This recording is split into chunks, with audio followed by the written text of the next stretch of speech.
नमस्कार, मैं हूं कोमल शर्मा और आप देख रहे हैं न्यूज 21। स्वागत है आपका हमारे उत्तराखंड बुलेटिन में। शुरुआत करते हैं खबरों की। हरिद्वार में केंद्रीय गृह मंत्री के प्रस्तावित दौरे को लेकर सुरक्षा व्यवस्था अभेद कर दी गई है। एसएसपी प्रमेंद्र सिंह डोभाल के निर्देश पर पूरी धर्म नगरी में अलर्ट घोषित है। वीआईपी मूवमेंट के मद्देनजर पुलिस ने देर रात से ही होटलों, धर्मशालाओं और भीड़भाड़ वाले इलाकों में सघन चेकिंग अभियान शुरू कर दिया है। संदिग्धों पर नजर रखने के लिए ड्रोन और सीसीटीवी कैमरों का सहारा लिया जा रहा है। साथ ही बाहर से आने वाले लोगों का सत्यापन तेज कर दिया गया है। एसएसपी ने वर्चुअल बैठक कर साफ किया कि सुरक्षा और यातायात में जरा भी चूक बर्दाश्त नहीं की जाएगी। गृह मंत्री के आगमन से पहले हरिद्वार पुलिस चप्पे चप्पे पर मुस्तैद है। हरिद्वार से तनवीर अली की रिपोर्ट।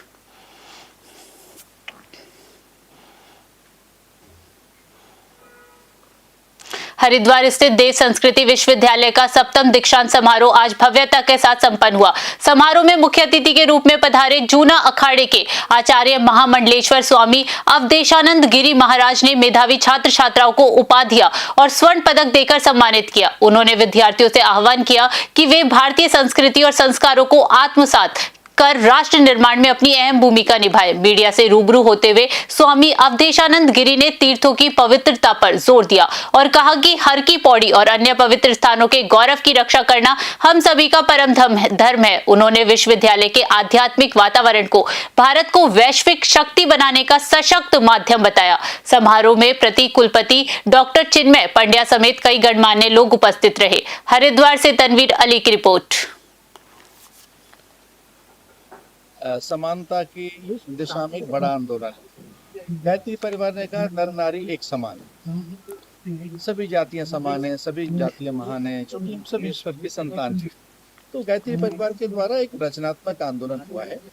पूरे संसार में एकता की बात कही है और भारतीय संस्कृति का वैशिष्ट क्या है कि हम सब बराबर हैं, एक है, सब में एक ही ब्रह्म है, हम सब एक ईश्वर की तो संतान है। इस प्रकार के बड़े विचार गायत्री परिवार ने पूरे विश्व को दिए। आज यह शताब्दी समारोह में आकर मैं बहुत आनंदित हूँ और मैं बधाई देता हूँ गायत्री परिवार।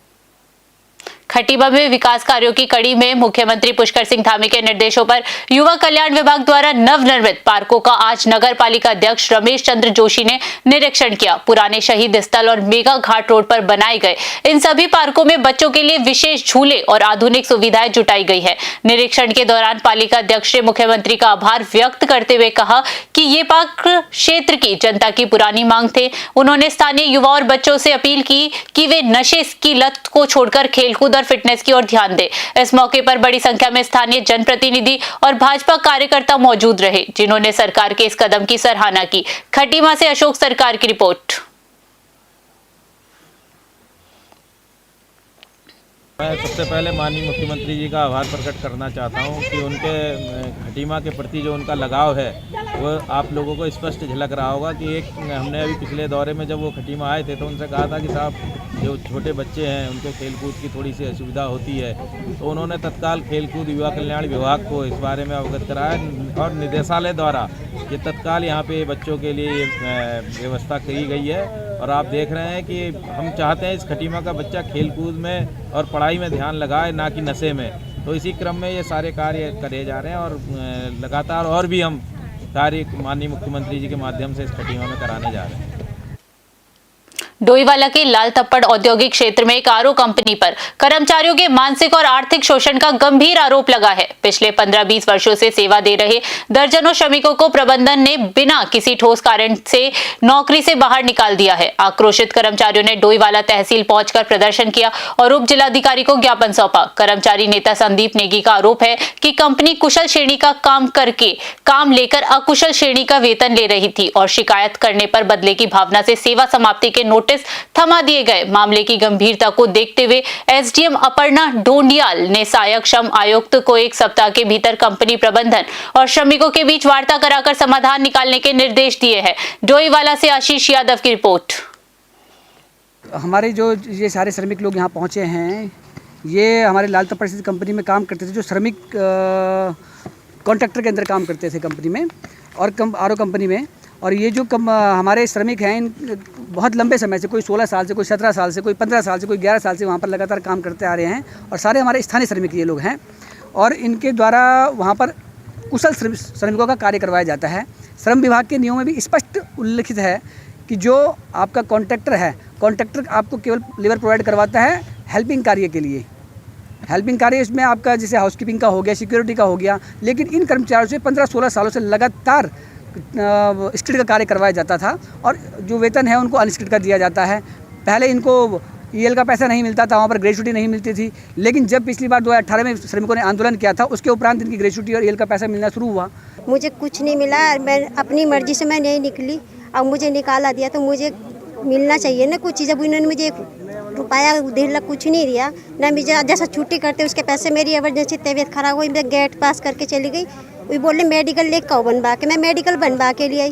इन्होंने बोला मेडिकल को देख जाओ, तुम्हें कोई नहीं लेगा, यहाँ तुम्हारी तबीयत खराब है, नूह बहाना बना के इन्होंने मुझे भगा दिया। आज मुझे 5 तारीख से निकाला, 25 तारीख से आज ये दिन हो गया, आज कितनी 19 तारीख है ना, इन्होंने मुझे अंदर नहीं लिया। जो सैलरी बकाया थी वो मिल गई आपको? सैलरी तो मिली, बाकी पैसा तो नहीं मिला। जो 2 साल काम किया उसका तो मिलना चाहिए था ना थोड़ा बहुत। जब इन्होंने निकाल लिया, अपनी मर्जी से तो नहीं निकली ना मैं, तो मिलना चाहिए ना थोड़ा बहुत।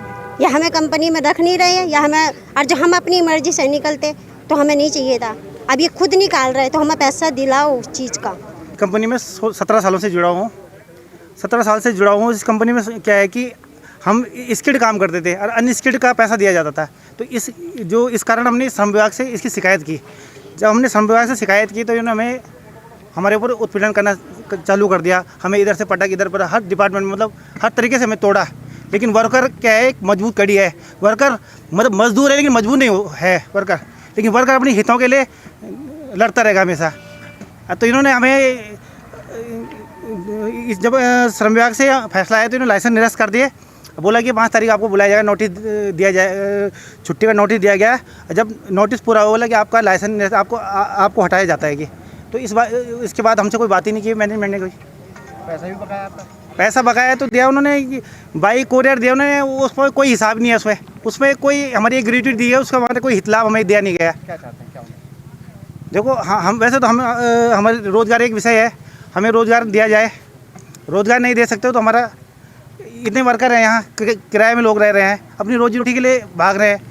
हमने जो कंपनी की मैनेजमेंट है, जो उनके कॉन्ट्रैक्टर है, साथ ही एएलसी और जो लेबर्स है, जो वहाँ वर्कर्स थे जिनके द्वारा ये शिकायत की गई कि उनको निकाला गया, उन सभी को बुलाया था। और इसमें हमने कंपनी के मैनेजमेंट को ये इंस्ट्रक्ट किया है कि वो एएलसी को एक प्रस्ताव देंगे और उसके बाद हम जो नेगोशिएशंस है वो एएलसी के मीडिएशन में फर्दर ऑन करेंगे। उत्तरकाशी का पौराणिक माघ मेला 2026 इस बार आस्था के साथ साथ रोमांच का केंद्र बना हुआ है। जोशियाड़ा झील में 16 से 21 जनवरी तक आयोजित हो रहे वाटर स्पोर्ट्स ने शीतकालीन पर्यटन में 4 चांद लगा दिए हैं। पर्यटन विभाग और जिला पंचायत के सहयोग से यहां रिवर राफ्टिंग और कयाकिंग जैसी गतिविधियों का आनंद पर्यटक उठा रहे हैं। हालांकि ताबा खानी की ओर से आ रहे कूड़े के कारण खिलाड़ियों को दिक्कतों का सामना करना पड़ रहा है। स्थानीय लोगों का मानना है कि ऐसे आयोजनों से उत्तरकाशी को ऑल सीजन टूरिज्म डेस्टिनेशन के रूप में पहचान मिलेगी और युवाओं के लिए रोजगार के नए अवसर खुलेंगे। अब पर्यटकों को जल क्रीड़ा के लिए नैनीताल जाने की जरूरत नहीं पड़ेगी। उत्तरकाशी से सुमित कुमार की रिपोर्ट।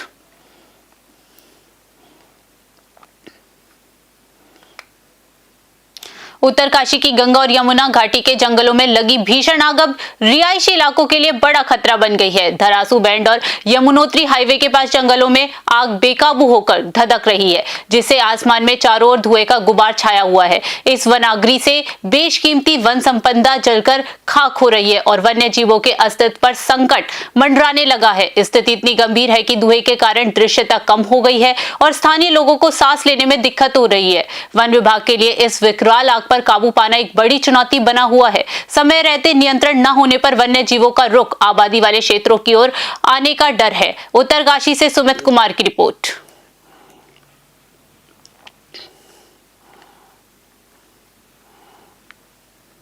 दिनेशपुर में अवैध खनन जैसे ज्वलंत मुद्दे पर आधारित बंगाली फिल्म खनन 23 का भव्य पोस्टर विमोचन किया गया।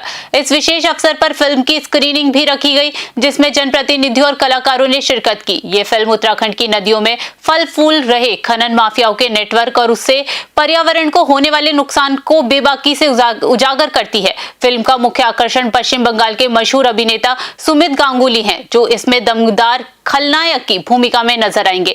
वक्ताओं ने फिल्म की सराहना करते हुए कहा कि ऐसे सामाजिक विषयों पर बनी फिल्में न केवल समाज में जागरूकता लाती हैं, बल्कि उत्तराखंड के स्थानीय कलाकारों को राष्ट्रीय पहचान दिलाने में भी मददगार साबित होती है। दिनेशपुर से राहुल विश्वास की रिपोर्ट। खनन 23 टीम की ओर से सभी को इसी आशा के साथ मैं आपको बताना ये चाहूँगा कि उत्तराखंड में पहली बार जो बांग्ला मूवी खनन जो बनाया गया है वो टॉलीवुड जो स्टार सुमित गांगुली जी सहित उत्तराखंड और उत्तर प्रदेश के स्थानीय जो कलाकार हैं सभी अधिकतर स्थानीय कलाकार हैं। तो इसलिए मैं ये मानता हूँ कि मूवी का जो कंटेंट है खनन वो तो है ही एक समाज को दिशा देने वाली, उसमें जो क्राइम स्टोरी है, थ्रिलर है, उसको लेके तो एक मैसेज देगी। लेकिन मैं सबसे इसलिए ज़्यादा आसान्वित हूँ कि जो बांग्ला मूवी पहली बार टॉलीवुड आउट ऑफ बंगाल जो 17 प्रदेश में जो विस्थापित समाज रहते बंगालियों का, उनमें से ये प्रथम बार ऐसा हुआ है। मनाई है कि हमारा उद्देश्य है कि जो कलकत्ता से बाहर जो बंगाली समाज के लोग रहते हैं, इवन कि हमारे समाज के तमाम जो युवा युवती है जो पिक्चर के लिए टैलेंट तो है बट उनको प्लेटफॉर्म नहीं मिलता। और बहुत लोग ज़्यादा ऐसे भी है कि जो लोग मुंबई जाते हैं, कलकत्ता जाते हैं और थक के आते हैं, कुछ ना कुछ होके जाते हैं। तो हमने सोचा कि क्यों ना उत्तराखंड में ये फिल्म का बेस बनाया जाए। और मैं तो आपके चैनल के माध्यम से माननीय मुख्यमंत्री जी से निवेदन भी करना चाहूँगा, यहाँ पे फिल्म सिटी का निर्माण किया। तो जो टेक्निकल लोग हैं हमारे यहाँ, चाहे वो डायरेक्टर है, प्रोड्यूसर है, चाहे सिंगर है, डांसर है, एक्ट्रेस है, सबको काम मिले, काम सीखने को मिले। संदेश हम ये देना चाहते हैं, जैसे हमारे दत्ता जी जो है उसने बोला दादा एक हमने मेरी उत्तराखंड में बांग्ला भाषा जो है हमारी बंगाली के लिए एक भाषा हमने जो वो किया, लेकिन हमारी बंगाली को कोई पहचानता नहीं है, लेकिन उसी के लिए हमने बांग्ला भाषा से एक मूवी बनाएंगे। तो आपका राय क्या? तो हमने बोला दादा आप जैसे करेंगे हम उसी पे आते हैं। अब ये खनन मूवी इसलिए हुआ, जैसे हमारी उत्तराखंड की मेन चीज़ है खनन का ही मेन चीज़। अब उससे हमारी एक से बढ़कर एक मर्डर होते ही जाए। आज हमने इसीलिए इस मूवी का नाम खनन 23 रखा हूँ, क्योंकि 23 एक ऐसे मैसेज रखा हूँ क्योंकि इतना मर्डर होते होते एक हमने ऐसे रखते हैं कि ये 23 मर्डर। उधम सिंह नगर के सीमांत क्षेत्र खटीमा के नौसा ग्राम पंचायत में पशुपालन विभाग द्वारा विकासखंड स्तरीय वृहद पशु प्रदर्शनी का शानदार आयोजन किया गया। राजकीय पशु सेवा केंद्र में आयोजित इस प्रदर्शनी में पशुपालकों ने अपने उन्नत नस्ल के पशुओं का प्रदर्शन किया। वरिष्ठ पशु चिकित्सा अधिकारी आर चंतोला ने बताया कि पशुओं की गुणवत्ता और नस्ल के आधार पर 7 अलग-अलग श्रेणियों में प्रतियोगिता आयोजित की गई, जिसमें विजेताओं को प्रथम, द्वितीय और तृतीय पुरस्कार से नवाजा गया। कार्यक्रम के दौरान विशेषज्ञों ने पशुपालकों को वैज्ञानिक तरीके से डेयरी पालन और पशु स्वास्थ्य की महत्वपूर्ण जानकारी भी दी। ग्राम प्रधान ने इस आयोजन की सराहना करते हुए कहा कि ऐसे मेलों से किसानों को आर्थिक मजबूती मिलती है और वे डेयरी व्यवसाय की ओर से प्रेरित होते हैं। खटीमा से अशोक सरकार की रिपोर्ट। आज दिनांक 19/1/2026 को जिला योजना के तहत एक बृहद पशु प्रदर्शनी का आयोजन ग्राम सभा नौसर के हमारे पशु सेवा केंद्र के प्रांगण में किया गया और यहाँ पर लगभग 55 से 60 पशुओं ने प्रतिभाग किया। पशुपालकों के द्वारा उनके 60 पशु आए और जिसमें से प्रथम, द्वितीय, तृतीय के हमने 7 कैटेगरी बनाई थी। उसमें से सभी को हमने पुरस्कार दिया और श्री अमरीक सिंह उलानी को की गाय जो क्रॉस ब्रीड गाय थी उसको चैंपियन का पुरस्कार दिया गया। और इसके अतिरिक्त आज का प्रोग्राम बहुत अच्छा रहा, सभी लोगों का सहयोग और हमारे सारे पशु चिकित्सक, चाहे वो रुद्रपुर से शांतिपुरी, शक्ति फार्म, हमारे ग्राम सभा नौसर में पशु अस्पताल के प्रांगण में पशु प्रदर्शनी की गई। इसमें ज़िले के समस्त ग्राम सभाओं के अधिकांश डॉक्टर लोग आए थे और यहाँ मजगमी से लेकर के नौसर, जादवपुर, उलानी, ये सारे जगह से किसान भाई अपने अपने जानवर लेके आए थे, जिसमें वैरायटी के हिसाब से उनको चुना गया। और उम्मीद है कि डॉक्टर साहब लोगों ने अच्छा ही निर्णय लिया होगा, सही चुना होगा। और मैं अपने किसान भाइयों से यही अनुरोध करूंगा कि वो अपने आर्थिक विकास के लिए, जैसे कृषि होता है या कोई नौकरी है या रोज़गार है, उसी के रूप में पशुधन को भी अधिक से अधिक अपनाएं ताकि उनका आर्थिक विकास बहुत अच्छे से हो सके। और मैं डॉक्टर साहब का सरोवर नगरी नैनीताल के किलबरी क्षेत्र में दोस्तों के साथ पार्टी करना एक युवक को बेहद भारी पड़ गया। स्टाफ हाउस निवासी 34 वर्षीय भुवन कुमार अपने साथियों के साथ किलबरी के पास पार्टी मनाने गया था। इसी दौरान लघु शंका के लिए किनारे जाते वक्त पैर फिसलने से वह गहरी खाई में जा गिरा। हादसे के बाद मौके पर हड़कंप मच गया और आनन फानन में पुलिस, एसडीआरएफ व दमकल विभाग को सूचित किया गया। देर रात रेस्क्यू टीम ने रस्सियों के सहारे युवक को खाई से बाहर निकाला, लेकिन अस्पताल पहुंचने पर डॉक्टरों ने उसे मृत घोषित कर दिया। घटना से मृतक के परिजनों में कोहराम मचा हुआ है। पुलिस ने शव को पोस्टमार्टम करवाकर परिजनों को सौंप दिया है। नैनीताल से ललित जोशी की रिपोर्ट। उत्तराखंड बुलेटिन में फिलहाल के लिए इतना ही। देश दुनिया की बड़ी खबरों के लिए बने रहिए न्यूज़ 21 पे। नमस्कार।